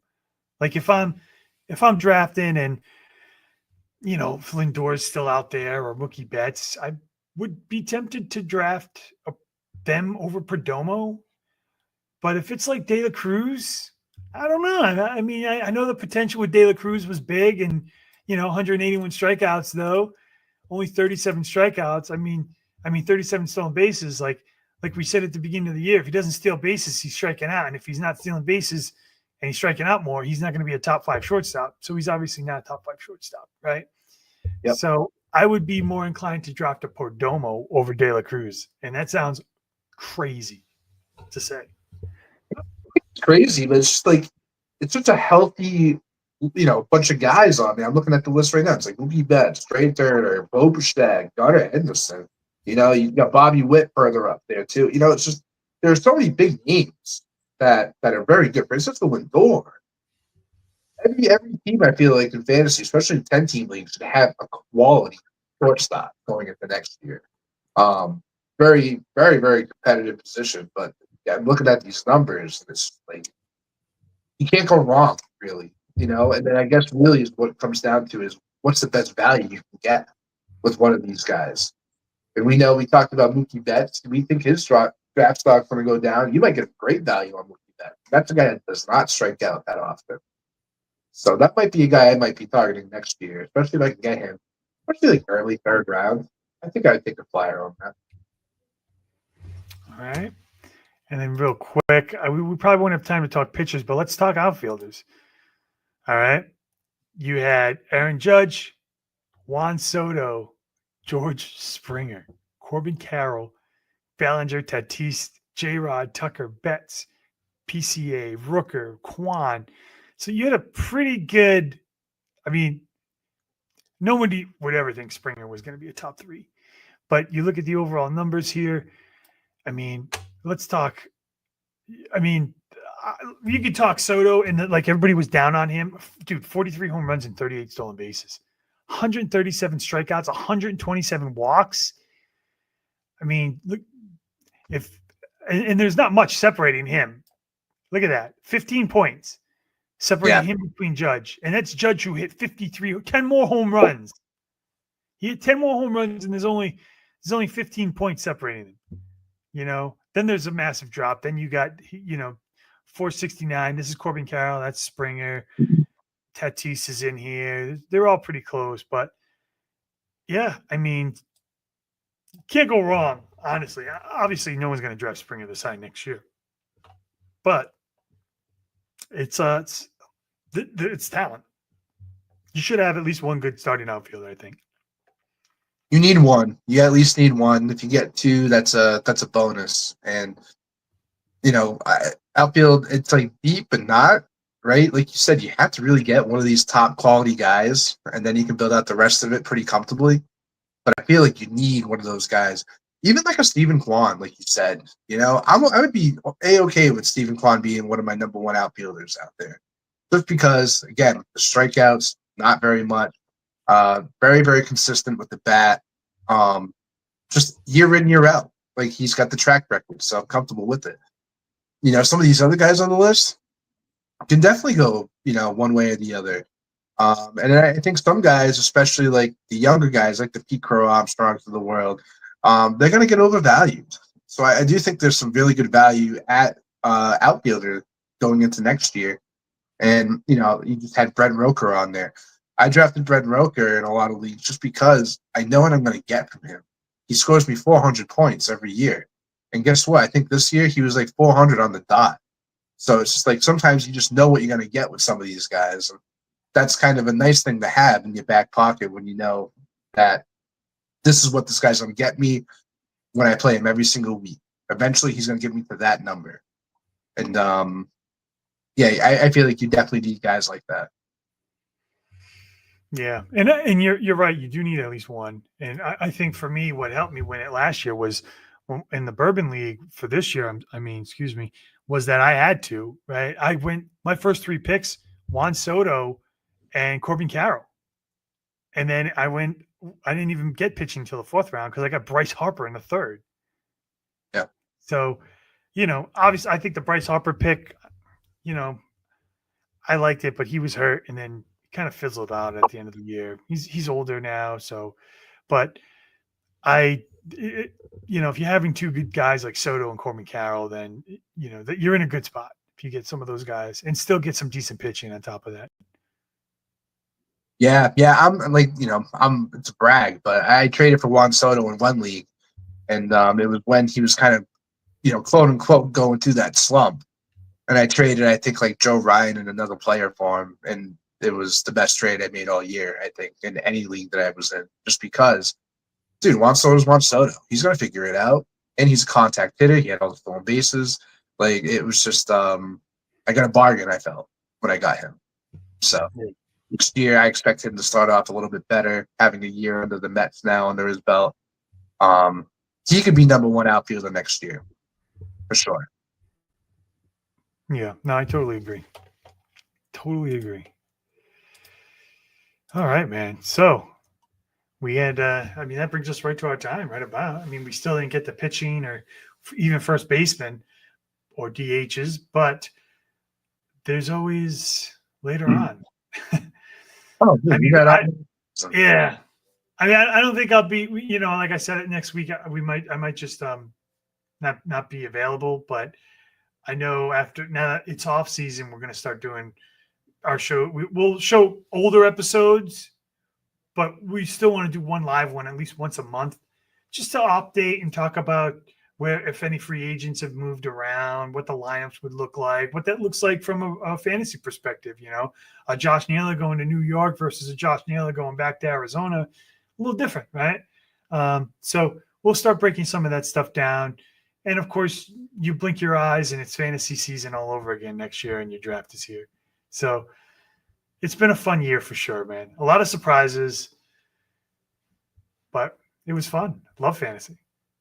Nope, wouldn't trade it. Wouldn't trade it. I mean, baseball is dog years. You got to be built differently, especially for whatever 25 weeks that we do it through. But man, I wouldn't trade it. Yep. All right, man. So for Mikey V, I'm Doug. This is Bourbon and Ball, and this is a great time to finish because I'm done. So yeah, I'm gonna go to bed. So finish your drink, hit the hay. If you want to watch the rest of the World Series, it looks like it might be pretty competitive because it's still 2-2. Runner on first with no outs in the bottom of the fifth against Snell. So who knows? Maybe this is the game the Blue Jays win. What a great way to start the World Series off for an underdog, right? So enjoy the week, and we will see you soon. Ladies and gentlemen, thank you for tuning in to Military Broadcast Radio.